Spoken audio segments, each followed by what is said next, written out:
Bonjour à tous, on se retrouve aujourd'hui pour un tout nouveau numéro du JT de l'été. Voilà, donc cette émission arrive un petit peu en retard, j'espère que vous ne m'en tiendrez pas rigueur. Cette semaine a été un petit peu chargée pour moi et du coup j'ai pas eu le temps de réaliser cette émission avant. Mais en tout cas elle arrive donc ce soir samedi. La semaine prochaine elle sera de retour vendredi, pas d'inquiétude.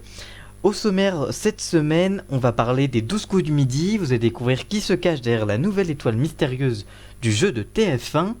On continuera avec Touche pas mon poste, le talk show bientôt interdit aux moins de 12 ans. Le CSA revient sur la blague de Jean-Marie Bigard.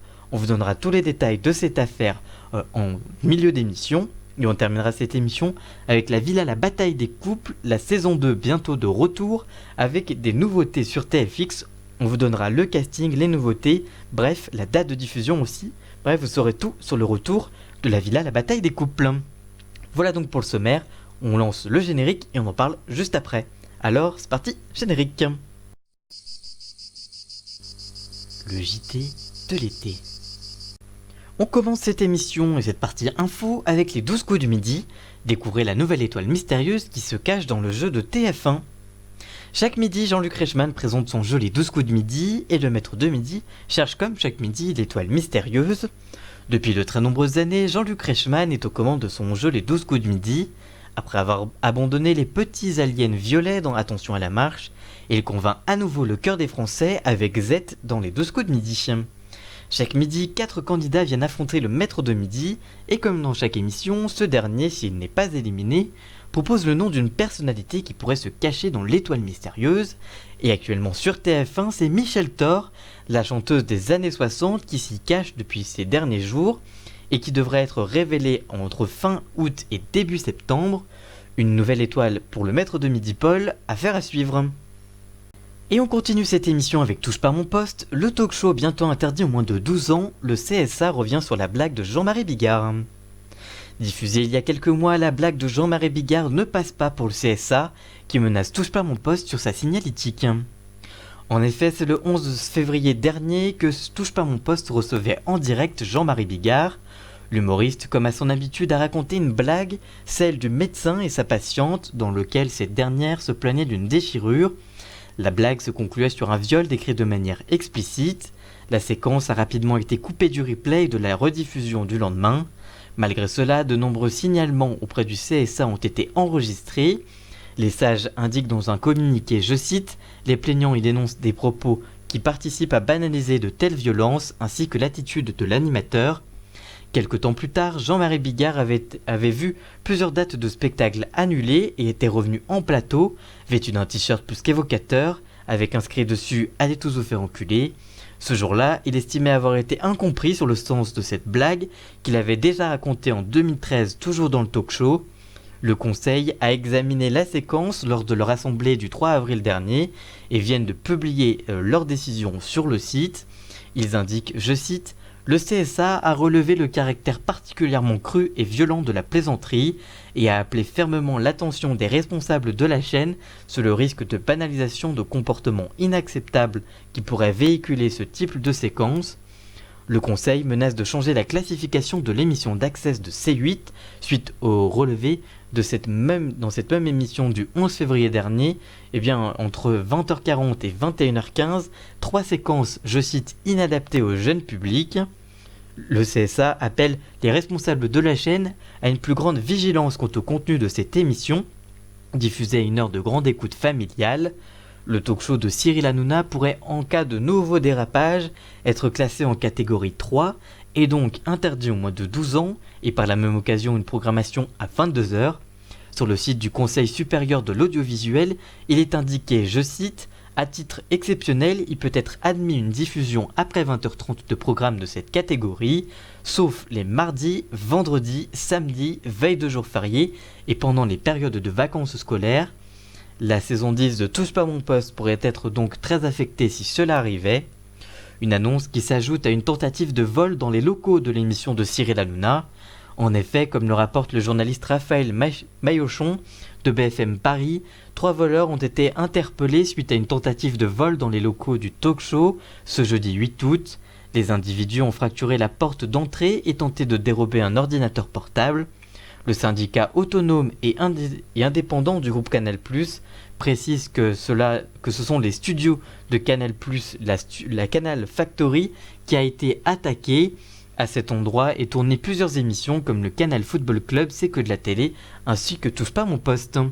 Pour l'heure, Cyril Hanouna et sa bande est de retour le 2 septembre prochain à partir de 18h30 sur C8.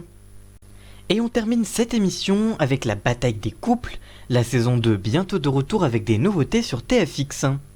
Après une première saison à succès pour TFX, 10 nouveaux couples de télé-réalité s'affrontent dans l'émission de spin-off de Christophe Beaugrand.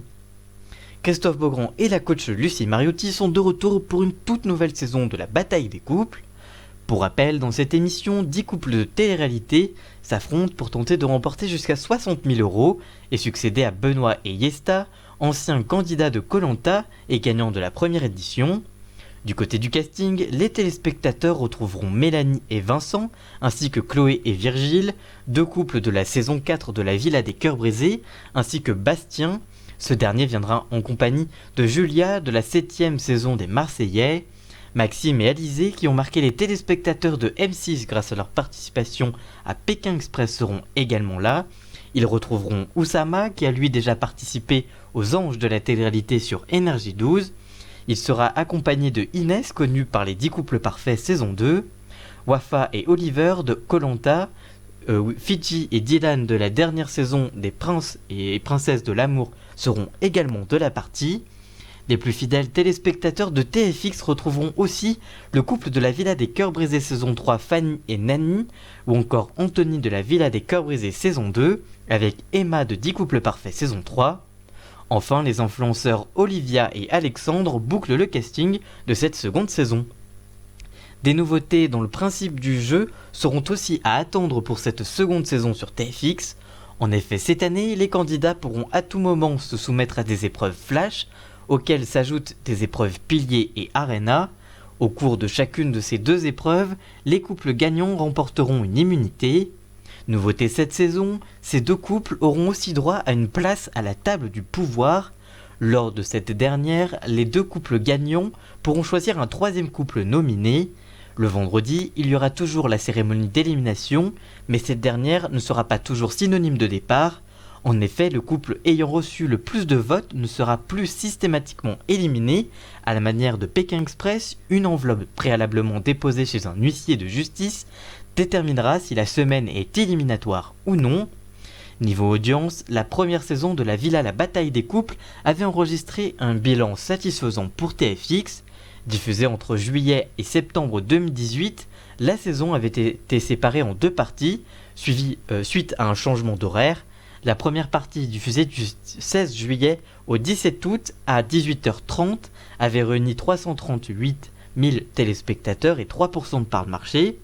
Fort du succès, la chaîne avait décidé de décaler la diffusion de 19h à partir de 19h du 10 août au 21 septembre avec une moyenne de 327 000 personnes pour une part de marché de 2,3% du public. C'est le lundi 26 août prochain à 18h25, puis à 18h50, dès le lendemain que TFX diffusera la saison 2 de la Villa La Bataille des Couples, arbitrée toujours par Christophe Beaugrand et Lucie Mariotti. Que pensez-vous de ces infos? Que pensez-vous de la bataille des couples? Que pensez-vous de TPMP, de toutes ces infos dont on vous a parlé dans cette émission? Dites-nous tout ça en commentaire, on vous lira bien évidemment. Voilà, comme je vous le disais, cette émission est un petit peu en retard, j'ai pas beaucoup eu le temps cette semaine, donc cette émission est un tout petit peu plus courte que d'habitude, mais on termine comme chaque semaine par quand même le jeu de la semaine. La semaine dernière, vous deviez trouver Ninja Warrior derrière l'image floutée, et cette semaine, voici l'image que vous devez trouver cette semaine. Si vous pensez avoir trouvé, n'hésitez pas à donner votre réponse dans les commentaires. Et nous on se retrouve la semaine prochaine pour un tout nouveau numéro du JT de l'été. A très bientôt, ciao!